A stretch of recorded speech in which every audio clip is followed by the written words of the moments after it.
Assalamualaikum warahmatullahi wabarakatuh. Apa kabar kawan-kawan semuanya dimanapun berada? Semoga sehat selalu, masih dalam lindungan Allah Subhanahu wa Ta'ala. Jumpa lagi di sini bersama kami di channel ngobrol seputar horor. Masih bersama nih narator kita Mas Ayong. Iya, betul. Ya, akan menceritakan sesuatu yang horor-horor tentunya ya. Ini ada cerita apa nih Mas Ayong di obrolan untuk hari ini? Oke, ini ada kita ngobrol tentang perempuan, Bang. Nah ini aku baru melek nih. Tadi ngantuk ya. Kalau tema bahasan perempuan itu buat laki-laki nggak ada habisnya, Bang. Makanya bukan khusus untuk laki-laki, tapi ya untuk semua sih. Cuman ya pengennya ngobrolin itu karena adanya itu yang mau diceritakan. Baiklah, sebelum ke cerita, aku mau nyapa kawan-kawan dulu seperti biasa. Assalamualaikum warahmatullahi wabarakatuh. Waalaikumsalam warahmatullahi wabarakatuh. Bismillahirrahmanirrahim. Apa kabar kawan-kawan ngobrol semua? Semoga semua dalam keadaan baik, sehat, dan selalu bahagia tentunya kapanpun dan dimanapun saatnya. Kembali kita jumpa di ngobrolin yang horor-horor. Ada Bang Ogan yang lagi minum dan juga ada diriku. Seperti biasa kita akan nge-share cerita-cerita horor untuk teman-teman semua. Terima kasih atas segala dukungannya dalam bentuk apapun. Semoga itu semua akan berbalik kebaikan juga untuk teman-teman semua. Kita mulai ngobrolnya, Bang. Yuk ngobrol yuk. Oh iya, saya yang cerita ya, Bang ya. Ini ada sebuah kisah dari Mbak Rohana. Sebut saja namanya Mbak Rohana. Cuman yang menceritakan ya ada seseorang yang dekat dengan saya. Di circle saya ya, asli di komunitas, bukan, saya nggak punya komunitas apapun, tapi di lingkungan saya gitu. Itu maksudnya Mas Ayong itu ikut komunitas ngerumpi, saudara. Iya. Gitu. Kadang-kadang saya nyamar, bikin dari balon-balonan di sini. Sambil cari kutu gitu Mas Ayong. Iya, nyamar kan gitu. lumayan. Iya. Kayak kincu sedikit gitu. Yang penting aktingnya bagus, cuma nggak bakal ketahuan, Bang. Nggak, dari teman sekeliling sana ya. Barohana adalah nama samaran. Dia itu, ini bukan gibah ya, Bang, supaya kalau cerita nggak ada yang diomongin orang, apalagi cerita nyata seperti ini ya nggak bakalan cerita kita. Iya, tapi untuk membatalkan itu semua kan ada hal baik apa di balik itu, yang penting kan itu poinnya. Ya, betul. Nah, Mbak Rohana, sebut saja namanya Mbak Rohana. Orang-orang biasa memanggilnya Hana. Enak ya, Hana, tapi nama aslinya Rohana, Sri Rohana begitu kan. Nyebutnya Mbak Hana. Itu teman saya, Mas. Sohib saya dari SD mula. Dari SD itu udah temenan, bahkan pernah sebangku. SMP jenengan temenan juga. SMP temenan juga, beda kelas. SMA dia nggak sekolah SMA. Oh kayak gitu ya. Iya, cuman dia udah ke Jakarta. Katanya orang tuanya dagang dan lain-lain. Saya sekolah sampai saya lulus, tahu-tahu ada undangan, ternyata dia married. Dia itu menikah. Ya kayak gitulah adatnya orang punya ya. Ada orang punya. Kalau dari, bukan saya iri atau marry bahasa Jawanya, cuman kadang-kadang pernikahan yang ya Allah benar kata jenengan, katanya pernikahan itu kadang orang mempersiapkannya segitunya banget. Dari preweddingnya, dari nanti mau pakai gedung mana, perias yang sehebat apapun dan lain-lain. Padahal itu nanti cuma 1-2 hari.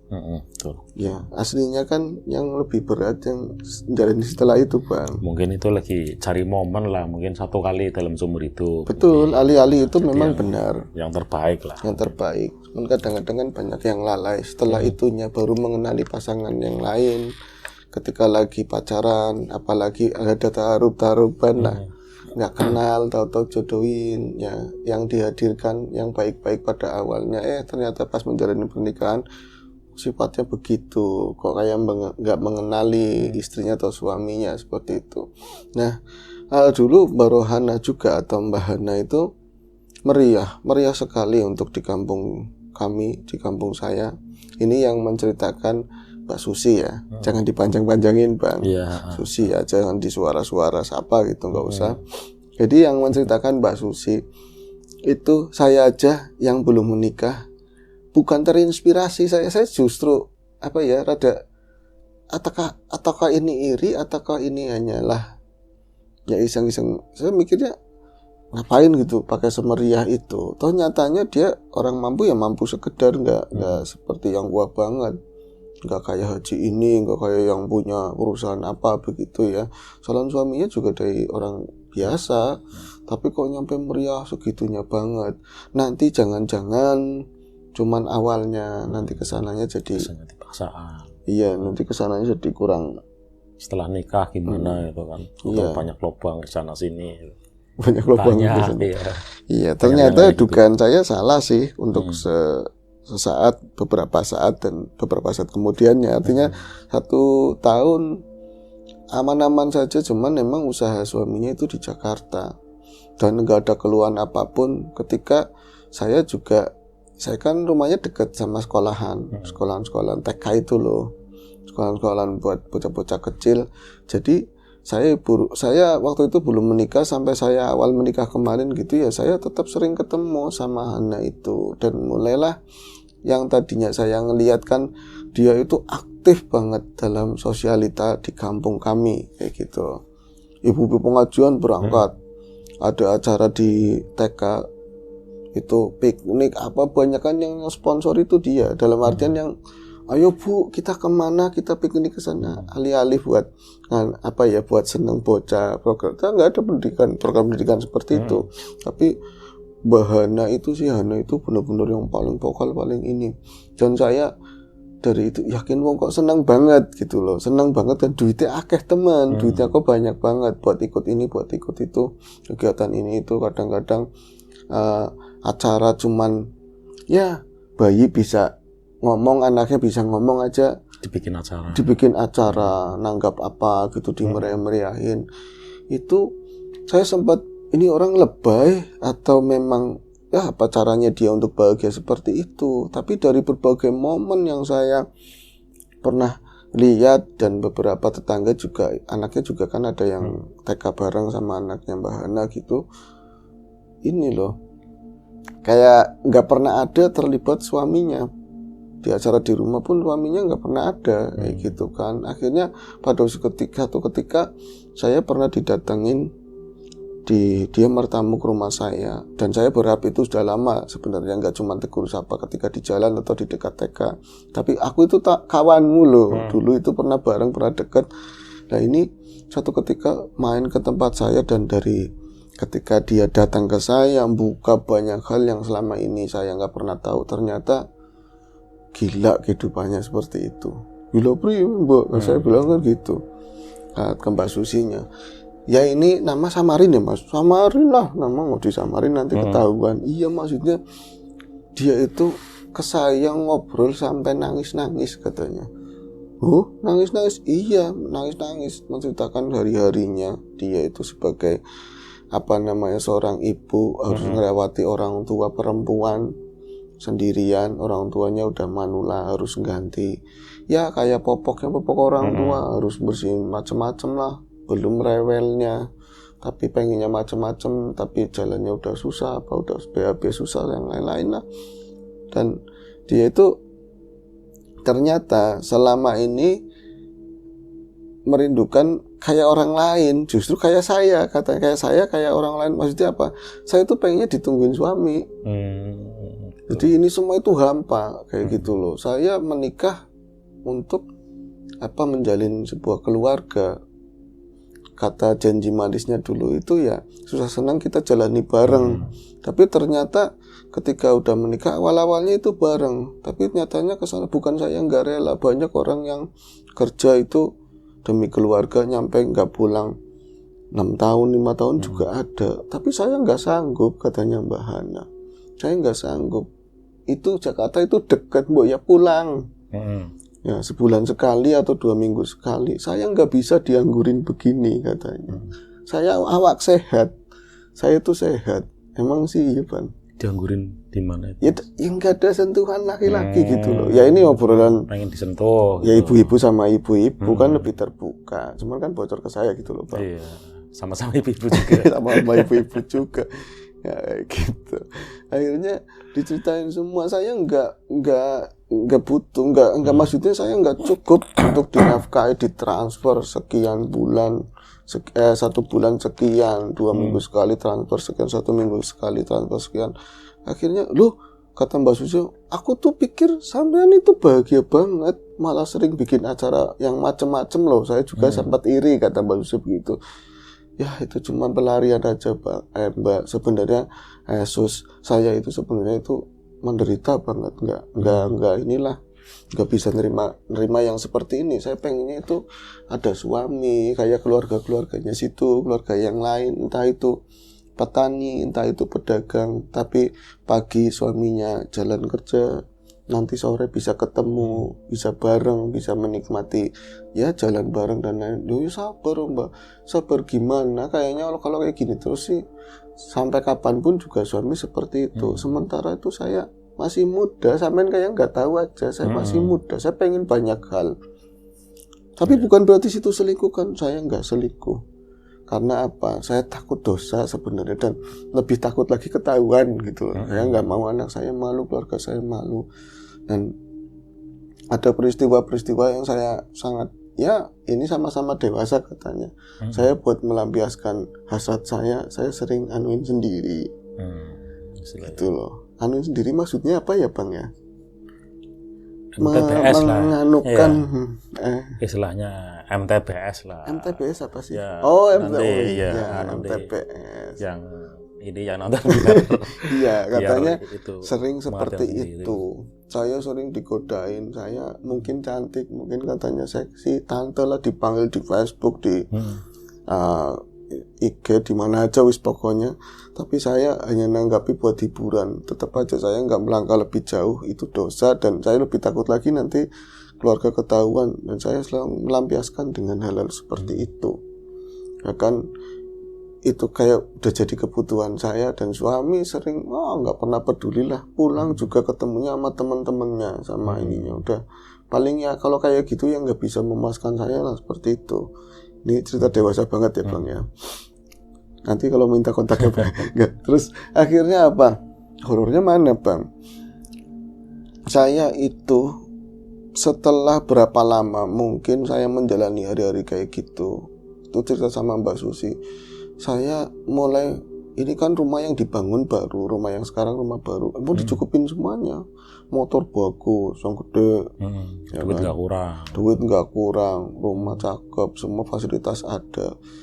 Jadi di rumah yang baru dibikin ini kan baru setahun ini jadi, dan dia itu merasakan benar-benar saya kesepian itu setelah setahun itu mulai terkadang ada hal-hal yang aneh. Ini saru-sarunya ya Bang ya, ketika malam, ketika sepi, ketika bocah itu lagi tidur, hasrat itu tiba-tiba muncul begitu aja.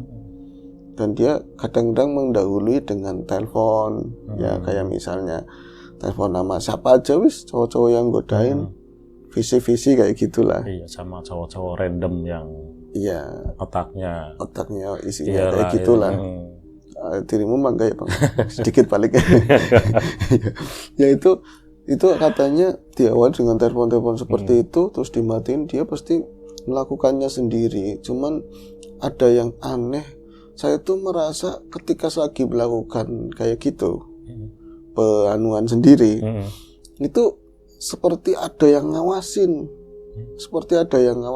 dan pasti ada pertama timbul bunyi itu di genteng saya. Itu kan rumah belum semuanya di plafon ini ya, atasnya masih genteng, cuman di ruang tengah sama ruang depan yang udah, tapi yang di kamar itu belum.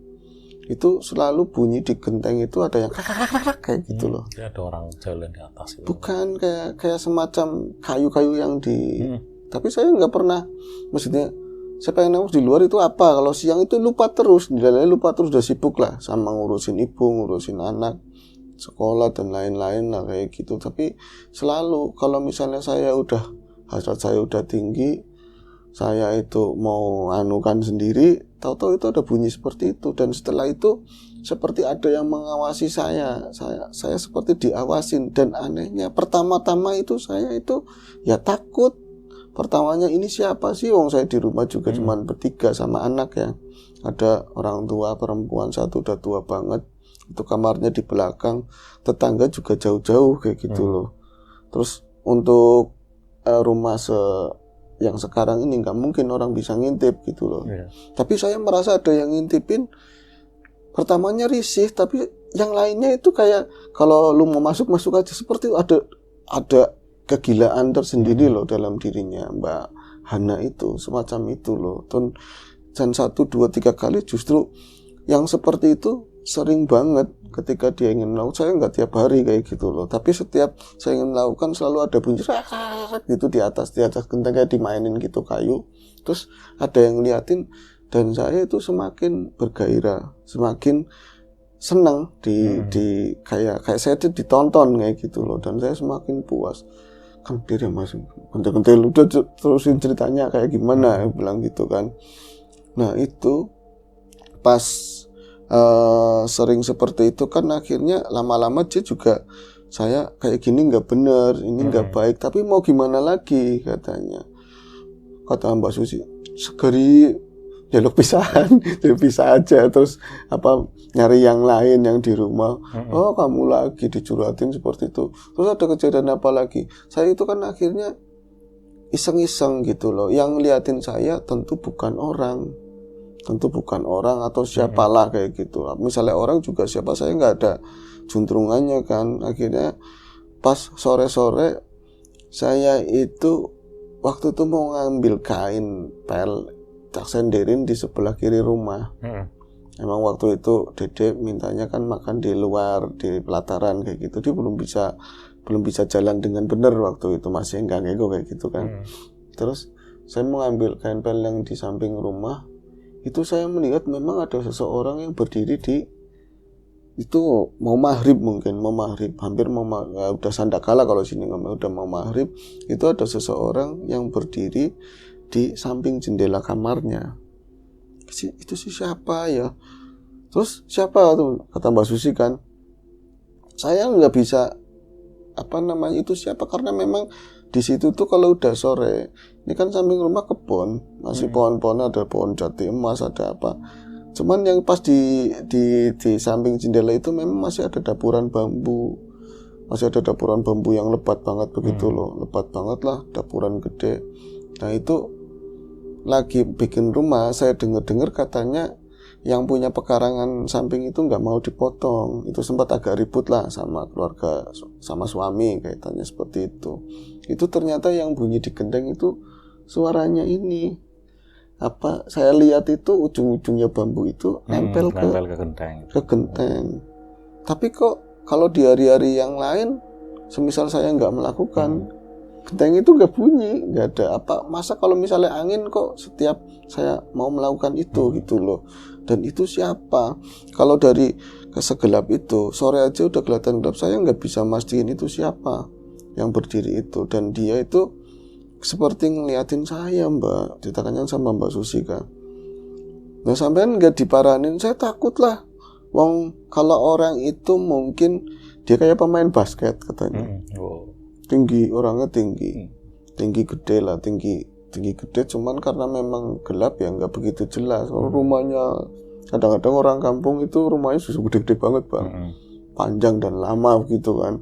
Jadi kalau ngeliat ke samping, saya tadi itu ngeliat pertama itu nggak begitu lama ngeliatin ke seseorang itu, tapi saya jadi mengartikan, oh iya ada dapuran bambu. Akhirnya mundur lagi dari pelataran, bisa ngeliat itu nyentuh ke genteng. Pas saya balik lagi, itu udah nggak ada orang yang berdiri itu.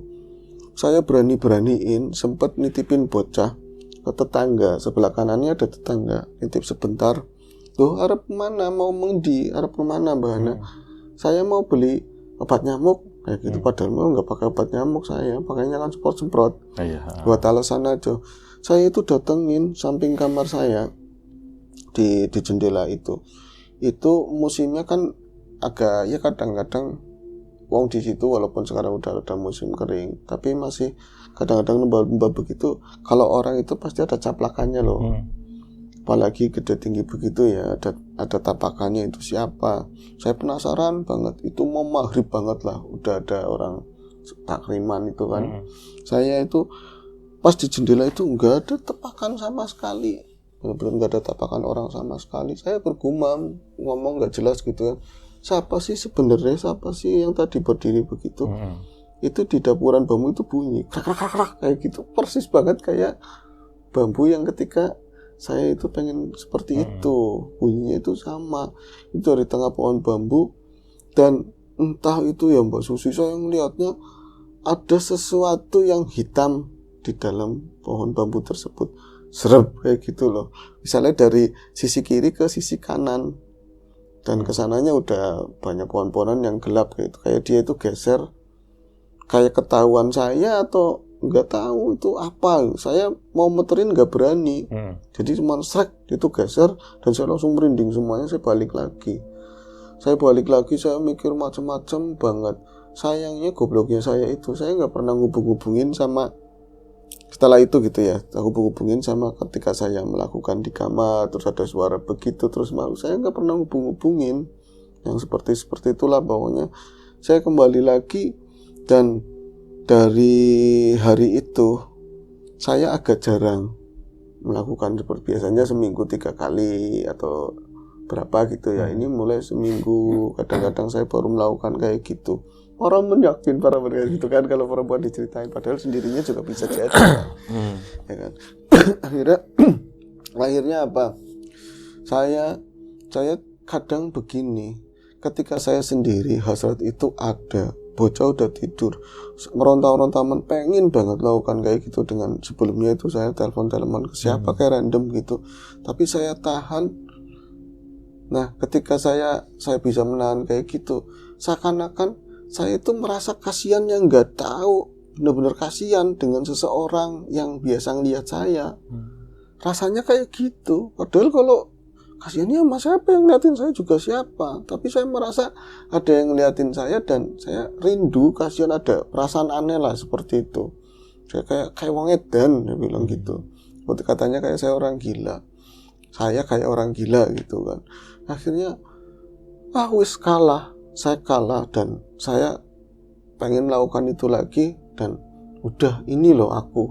Tapi yang lebih stresnya lagi, kata Mbak Susi, dari hari itu yang tadinya dia di rumah ya masih pakaian sopan, setelah hari itu jadi kayak orang gimana sih Bang, pakaiannya itu lebih seksi, ala kadarnya Bang, vulgar gitu ya, lebih vulgar, lebih ala kadarnya. Saya kan pas cerita kayak gitu ada fotonya nggak ada masih itu kan.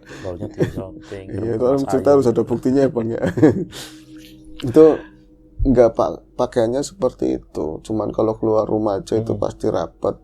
Itu di rumah itu kayak udah di pantai lah pakaiannya seperti itu. Seakan-akan saya semakin gila dan saya seakan diawasi, dan saya bangga ada perasaan-perasaan aneh seperti itu. Dan setelah saya mulai lebih gila lagi seperti itu, kegiatan saya yang jelek yang gak boleh dilakukan, sebaiknya gak boleh pernah dilakukan itu, saya semakin liar seperti itu. Ketika saya itu mandek-mandeknya pada suatu malam, berhenti suatu malam, saya itu ketahuan sama bocah.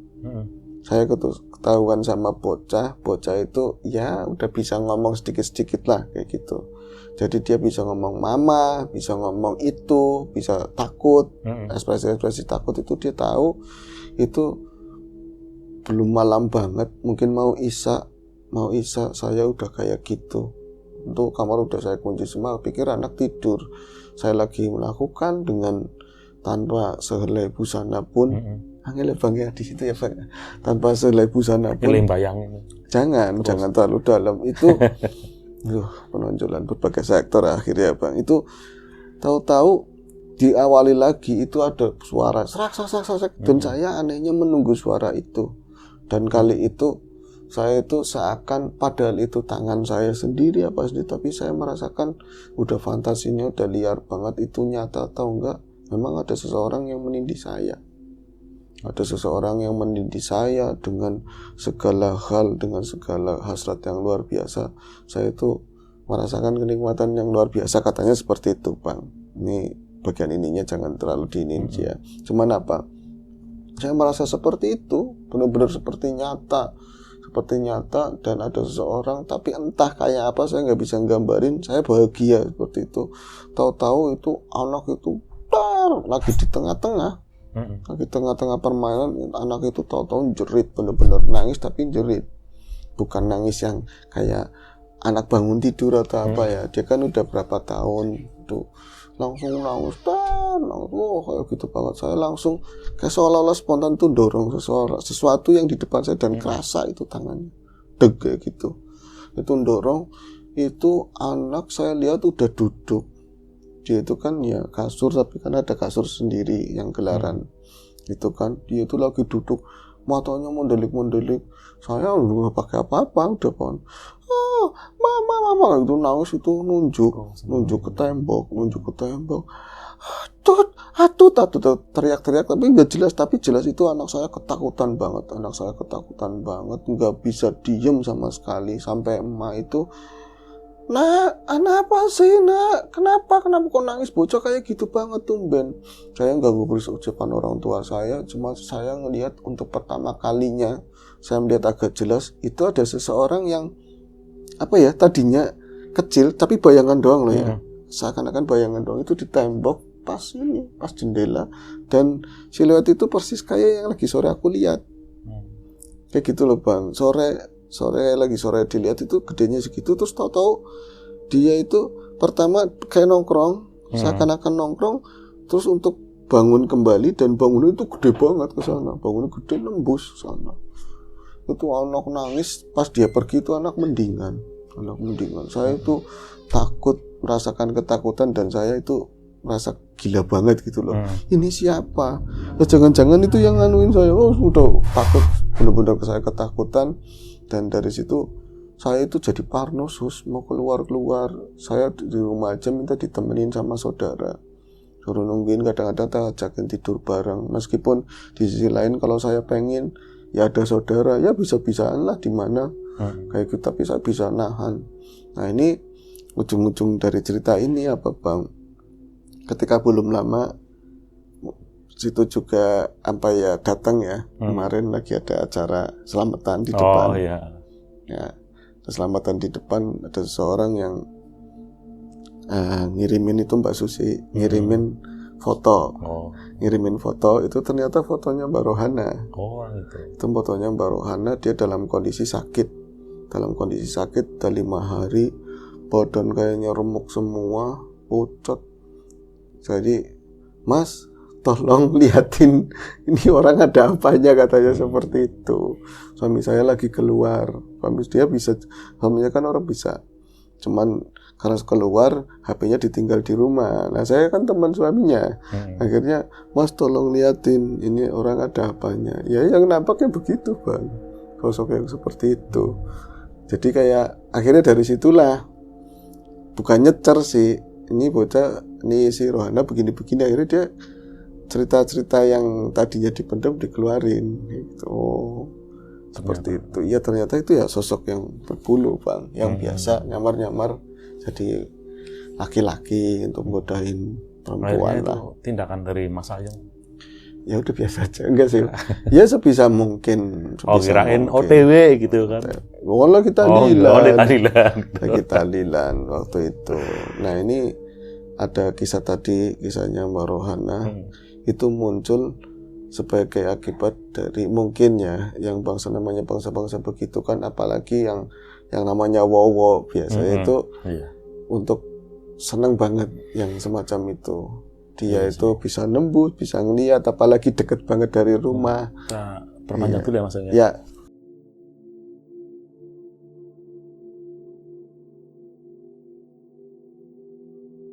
Ya, dia kan bisa ngeliat aktivitas sehari-harinya, dalam pikirannya, keresahannya Mbak Rohana kayak apa, perbuatan hari-harinya seperti apa. Jadi kayak wong gak kayak gitu aja kadang-kadang digodain, apalagi ngeliat di depan mata, di bawah bambu rumahnya dia sendiri. Akhirnya kan beneran kayak gitu. Cuman katanya sebelum ngubungin malam itu Mbak Susi ya, dia udah nanya-nanya ke orang bisa.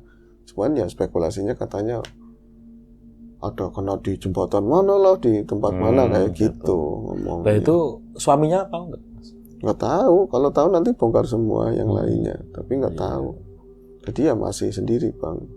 Ya bersuami sih, tapi masih sendiri, dan semoga yang perbuatan yang kayak gitu nggak diulangi lagi, dan ada pembicaraan lah, ngobrol sama suami, apa dia harus ikut ke tempat kerjaannya suami di sana atau suami yang di sini. Ya, itu Masalah sensitif sih ya. sebab akibat ya Mas. Iya. Jadi ya gitu, hati-hati Bang. Ya bagi para suami nih, ya kan jangan apa sih, kita cari nafkah ya jangan terlalu ekstrim ya gitu ya Mas. Betul, kalau bisa gitu Biar memungkinkan. seimbang, maksudnya seimbang gini Mas Ayung. Bukan menceramah ini kayak ini. Iya, iya. Kalau bisa kan kita bisa harmonis, itu ada tempatnya semua. Betul, betul. Harmonis di rumah tangga, harmonis di pertemanan, harmonis di pekerjaan. Iya. Biar semua seimbang lah, jadi kan nggak terjadi hal-hal seperti itu. Baiklah. Iya. Itu aja Bang. Iya, maksudnya itulah.